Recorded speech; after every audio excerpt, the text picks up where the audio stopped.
Welcome back to another episode of Keys to Currency. On today's episode, we had a very dope individual come onto the show by the name of Pat Hilton. Pat is an MC for entrepreneurs that throw events. Talked about his background, talked about all the adversity he had to go through, talked about what it's like to live as an MC.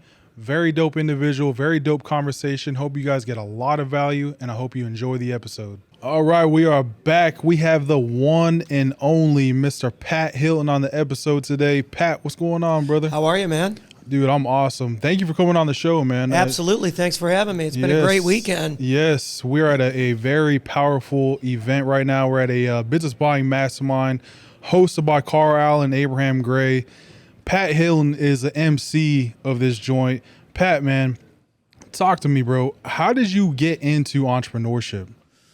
So I started playing the guitar at bars in high school and college and just creating my own schedule. Mm-hmm. Everybody I knew was working jobs in college, and I would get paid to sing songs at the bar and hang out with girls and bartenders and drink beers, and everyone was just shocked that this was even a possibility that you could get paid for this. And so ever since then, I just started forging my own path, man. Traveled all over the country for 15 years as an acoustic singer-songwriter, and got picked up by Gary Vaynerchuk, Grant Cardone in 2016, 2017. Started performing at business events and, transitioned into an MC. And, I mean, here we are. I host some of the biggest events in the country now. Yeah, so you started off as pretty much like a musician? Yep, so a singer-songwriter and an entertainer, just plopping a speaker on a stand in the corner and hosting my own gigs. So I've essentially been hosting events and shows for close to 20 years. Got you. So is that how the transition into becoming an MC happened? Like why you're an MC now, right? Why are you an MC? Why are we not still doing what you were doing previously? Like what's making you just do the MC role now? So when you get around business people and business experts, they help you shift what you do and what your talents are and your skill set and your mindset and your habits around what the marketplace is demanding. Now, I was able to get my foot in the door being a singer-songwriter on the breaks and making funny song ads and stuff to get people's attention and making funny viral skits and all this kind of stuff with the guitar. But that wasn't what was going to get me a 7-figure, 8-figure company. And so I had to restructure my channel and my authority position on stage to be a media CEO and not just the funny song guy on Instagram. Yeah. And so I had to become the host of the show, not just the break guy. And so once I structured my solution for events around being the host and the MC and making the announcements and introducing people without the guitar, that was when I started to position myself as an authority in the industry and not as a goofball. And that is a lesson I learned from a guy named Brad Lee. So MC, what exactly is an MC? An MC is the master of ceremonies. Gotcha. So master of ceremonies, meaning like if at a wedding, the MC is the person who brings the bride and groom down. I think it kind of comes from that old school wedding circuit kind of thing. Yeah. But a master of ceremonies is the host. So like Bruce Buffer is the MC of all the UFC events. Right. Everybody knows who Bruce Buffer is. Right. Like Tyson Fury doesn't show up in the ring and announce himself. Right. He's got some badass intro saying, 280 pounds, Tyson Fury. Yeah. So I think that people don't even realize we're watching people be a master of ceremonies in millions of different pieces of our lives, and we don't really put a name on it. We don't really realize how in demand that expertise really is until you actually break it down and see somebody doing it. It's just a form of entertainment. Yeah. So when I was playing acoustic gigs, there was the time in between songs where I would host and MC, make announcements and introduce Ashley the bartender and get yourself a 2-for-4 special or whatever. Yeah. I was MCing. I just didn't know that there was a professional term for what I could sell to events as a service to get paid. Because when I first came into the game and I was doing all those Gary Vee events and all those Grant Cardone events, I was just doing them to get discovered, to get on stage. So being an MC is obviously opened a ton of doors for you, right? A gazillion doors. And it's not that much different than what I was already doing. I've just eliminated the song and dance. So talk about the relationships you've been able to build through being an MC. I mean, how are these people finding you, and what kind of opportunities is it creating for you? So you guys are media guys. I mean, you guys have your whole setup here. I think you should like film the whole setup and then like cut this little clip. Because like as media people, as videographers and stuff, and entertainers and podcasters and songwriters, we get no respect, right? None. We get no respect. Now I'll just hire a VA to do what you do. That's really like it's so easy, right? Yeah. But if it was so easy, wouldn't your shit be 4K HD resolution with clear audio, double Shure microphones going into a Rode Podcaster with triple selection cannons? Probably, but it's not. Is your VA going to do that from the Philippines? Nah. So my goal, what I've realized was I was really good at getting attention and going viral. Okay. That's why I was able to do gigs 7 nights a week for 15 years. I was great at getting attention, great at building relationships. I wasn't able to convert high enough numbers as a media person, or excuse me, as a songwriter until I became a media guy and started a social media agency. And that's when I started to convert at high levels.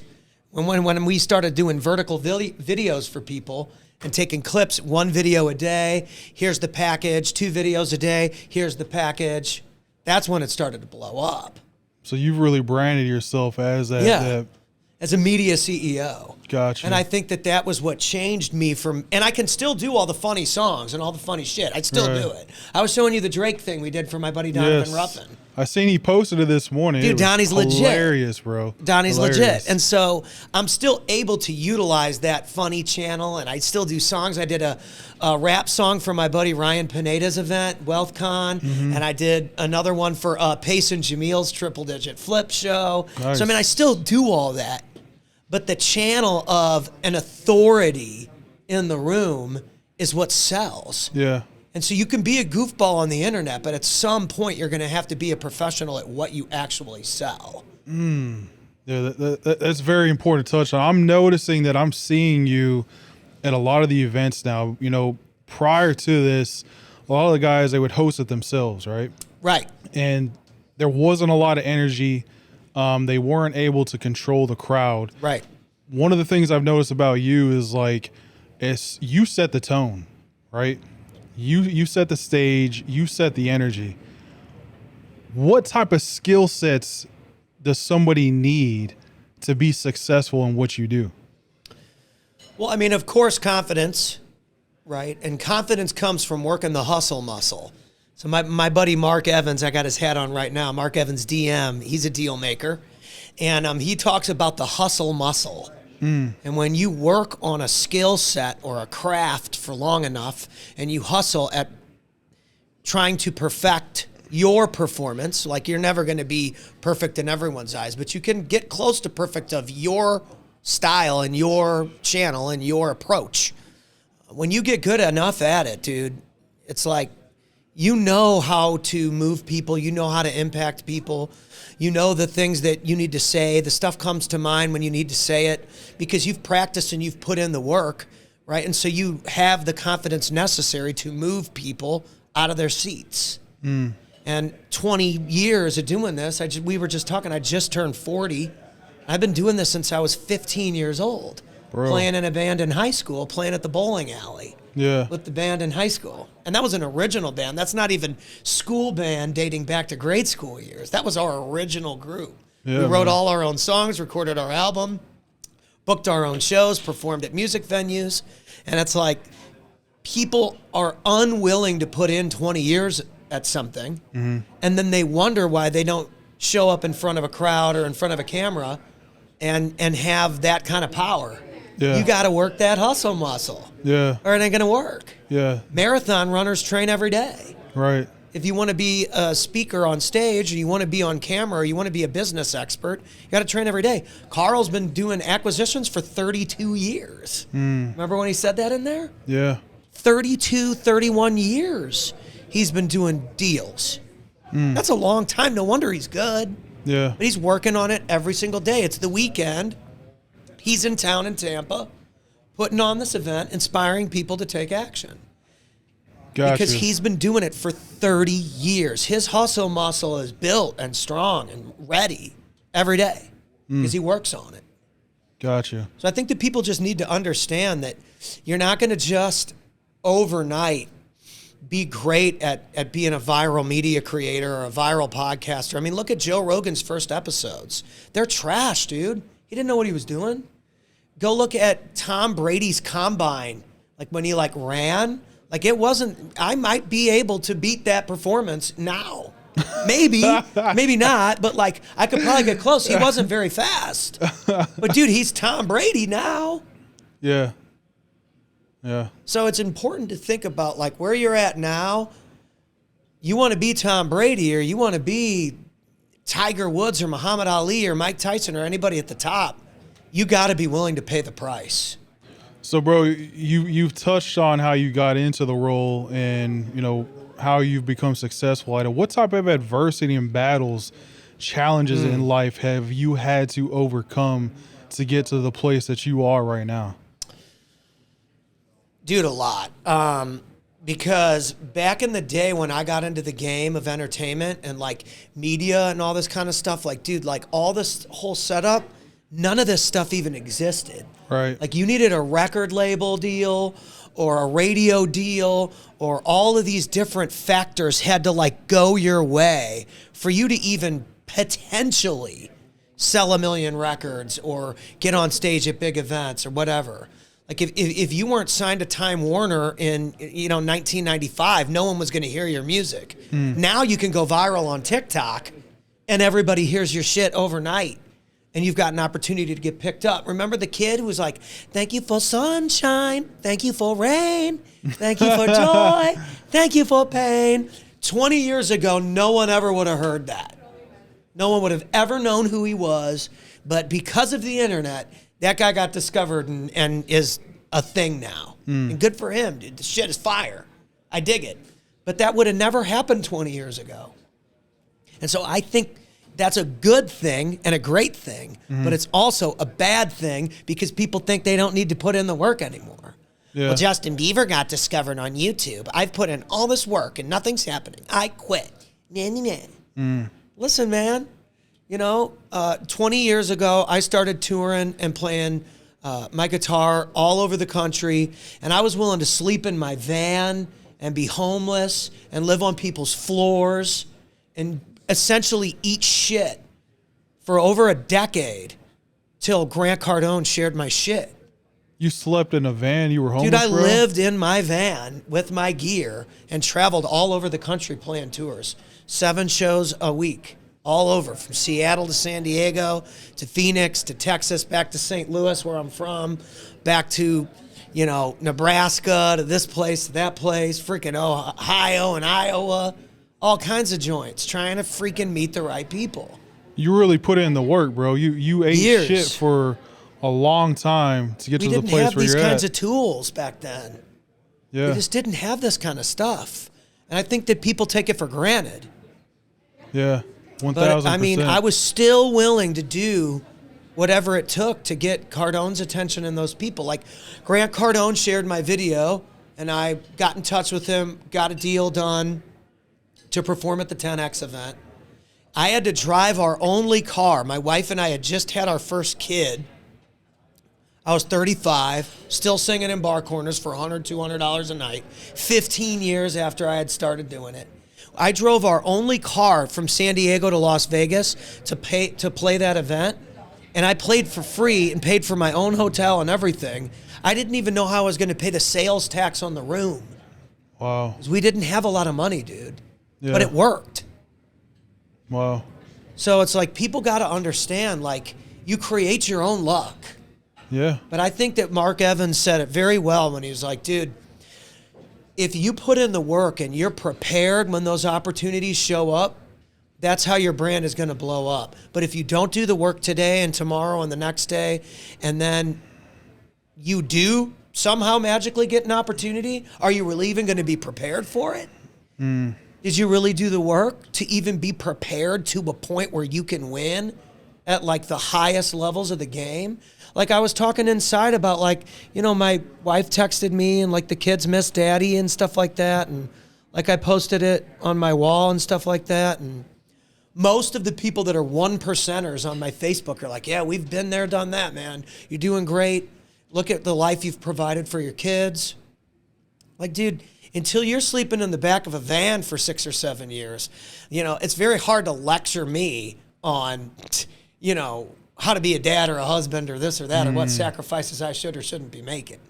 Yeah. So you also got to think about this. That's why I bring up people like Mark or Carl or Abraham. I don't take advice from people that aren't doing stuff at the highest freaking levels, dude. I don't even want to be hanging out with people that aren't doing stuff at the highest freaking levels, man. Why is that? They don't even get it.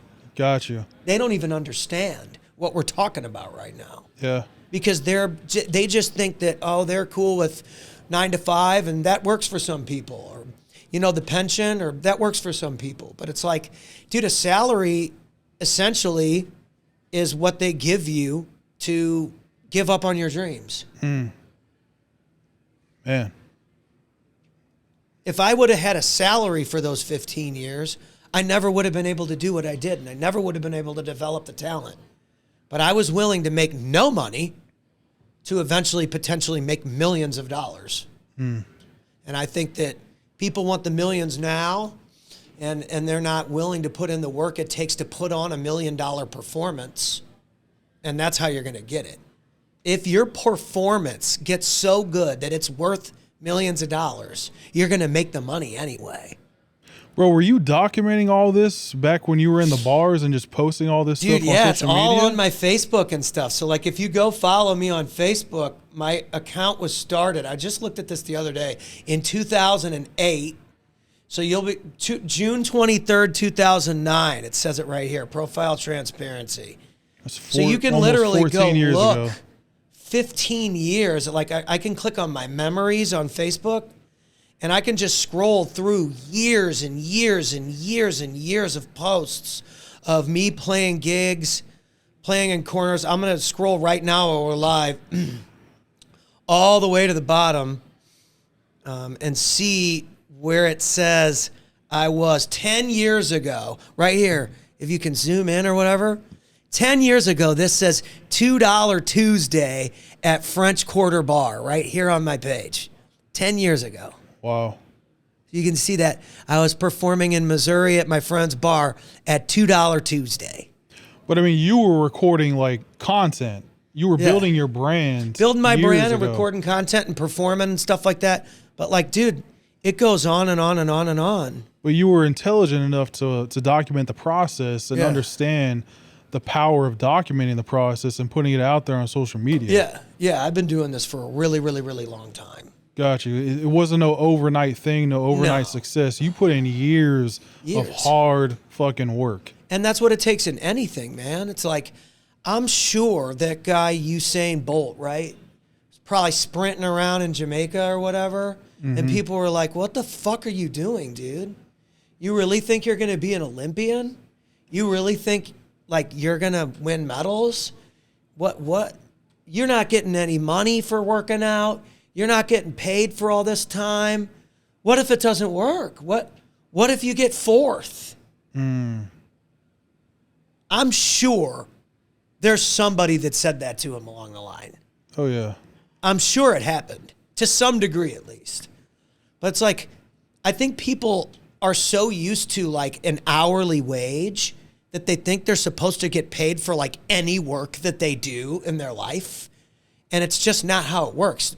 Developing the hustle muscle that becomes worth a lot of money is going to take a lot of hours that nobody sees that you didn't get paid for.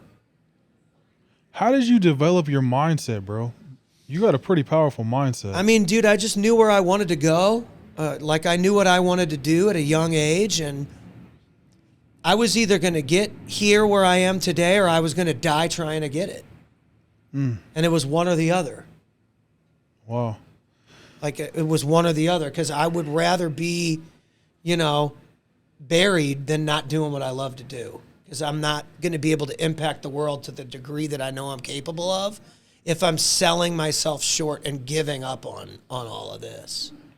Dude, that's powerful right there. You know man. what I mean? Yeah. Like, dude, our agency employs over 13 people or something like that now.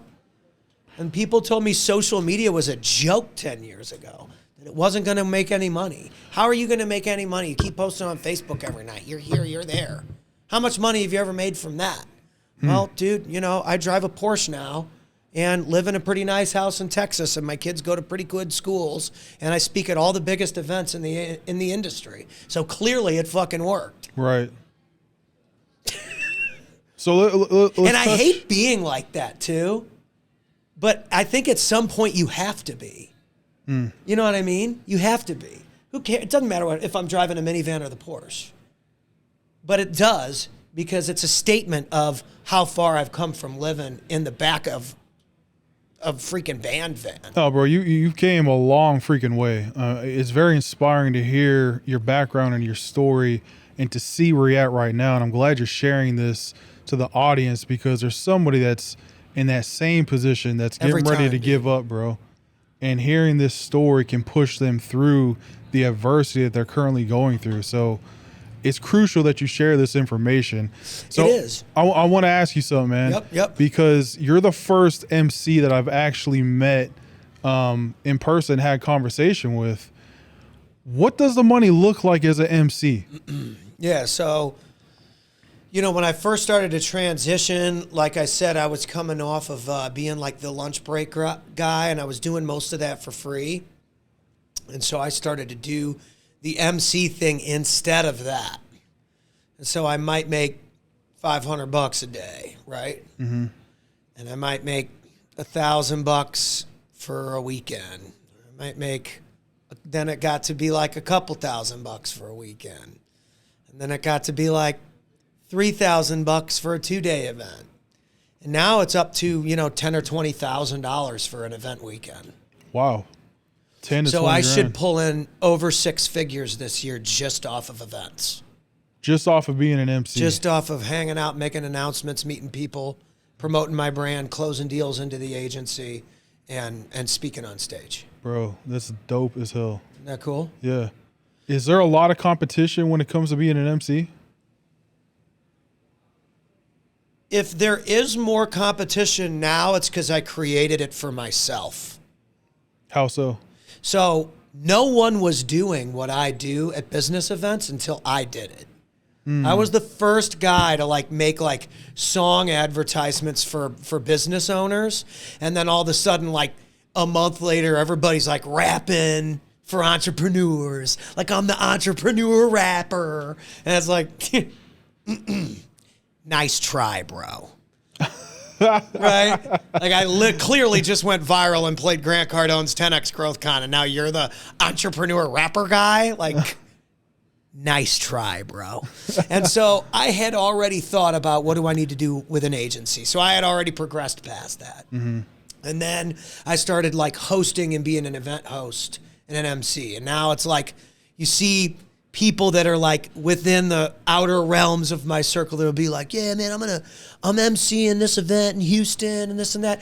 Most of the events that you see people doing that are doing that are events I've already turned down anyway. Yeah. So again, this is one of those situations where I can kind of come off like a little bit of an asshole, and that's okay, because I was the guy that came into the business event space playing in the bar corners, that was an entertainer his whole life, that changed the way that the business events actually work and changed the standard of introductions for speakers and getting the crowd going and power claps and left side versus right side is a game I play. Can the left side out-chant the right side? And we switch back and forth, all that kind of stuff. I came up with all of that.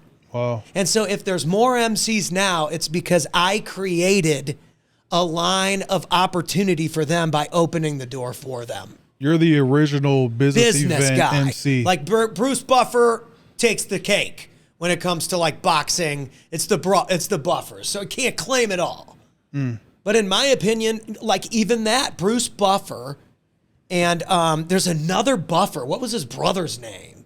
Let's get ready to rumble. Michael and Bruce Buffer, they really pioneered the MC position. Yeah. To where I was like, yo, I could bring that to the business space, and it doesn't even exist. Wow. So in my opinion, they opened the door for my idea to work in the business space, because I do show love where love is deserved. Yes. They changed the whole game for people that wanted to be like announcers and entertainers and like put people over. Because if I'm going to put over the talent, I'm going to get more deals. If I'm putting over Gary Vee and Uncle G and Bradley and Mark Evans and Carl and Abraham and Pace and Jamil and Carlos Reyes and Ryan Pineda, it's like this big long list of high achievers, top level people, and I'm just a guy that came out of the bar corner. Well, what's possible for everybody else? Yeah. And so I think that there isn't a whole lot of competition. I think I'm my own competition.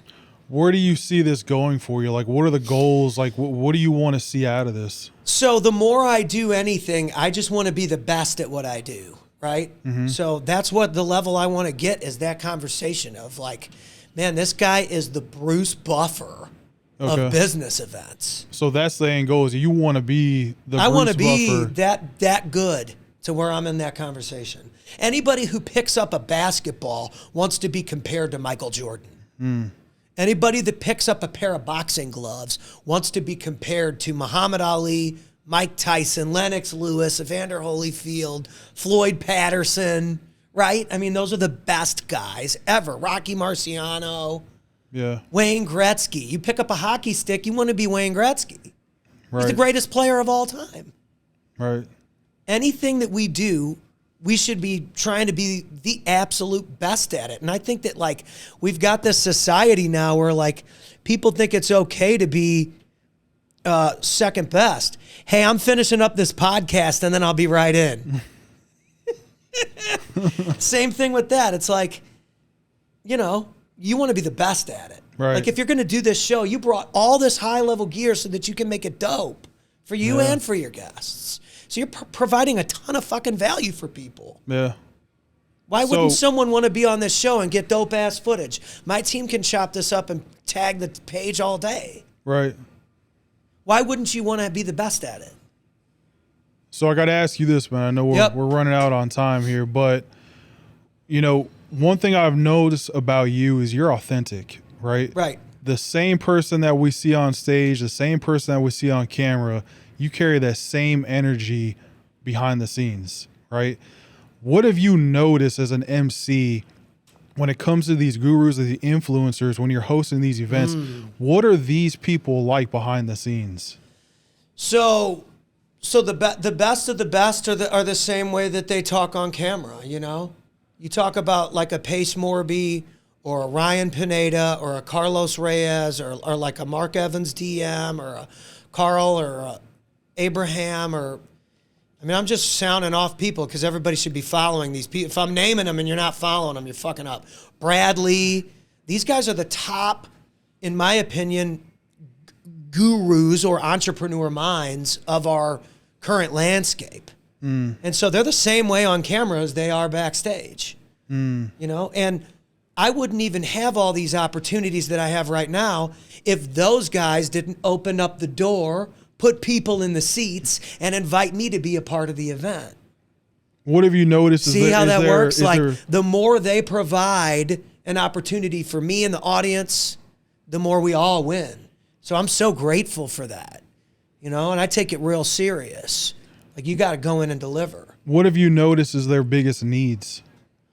The biggest need people have is social media, which is why I started doing it for people, and just an event energy. And that event energy has to carry over onto what they do on social. So, you could be a great speaker and a great educator and a great business person, but if no one can find you on social and your content's whack and boring, people aren't going to follow you. Wow. And if you're too, and that's why I get on myself a little bit for it, if you're too about the cars and the money and the hot shot bullshit, that's a turnoff too. Because at the end of the day, like, how much are you providing for people? Yeah. You know, like my buddy Ryan Pineda, he's really successful in all those categories. But like, dude, he brings so many people into his events and helps so many people, puts me in front of thousands of people to do what I do, and wants me to be the best in the industry. That's pretty fucking cool. Yeah. He doesn't need to do that. He could probably host the event on his own. He chooses to bring me in because he thinks it creates a better experience, and he pays a premium for it because he, number one, gets a better crowd experience for his audience, and he sells more and is able to impact people with his programs. More power to him. Dude's legit. Yeah, 1,000%. Man, we're going to have to do a part 2 to this. Let's do it. Chris just came over, is about to come snatch you. Pat's got to get back to hosting the event. Yeah, he came looking. All right, I'm coming, Chris. I'm coming, Chris. He's got to get back to hosting the event. We're literally doing this during a business mastermind, but we got to do a part 2. Let's do it. Pat, I appreciate you coming on the show, brother. Thank you. And dropping game, giving value. Guys, how can they get a hold of you, Pat? It just hit me on the gram, Pat Hilton Live. Dope, man. Pat Hilton Live. Hope you guys got a ton of value out of this. Please like, share, subscribe, comment your favorite part. Until then, I will see you guys on the next episode.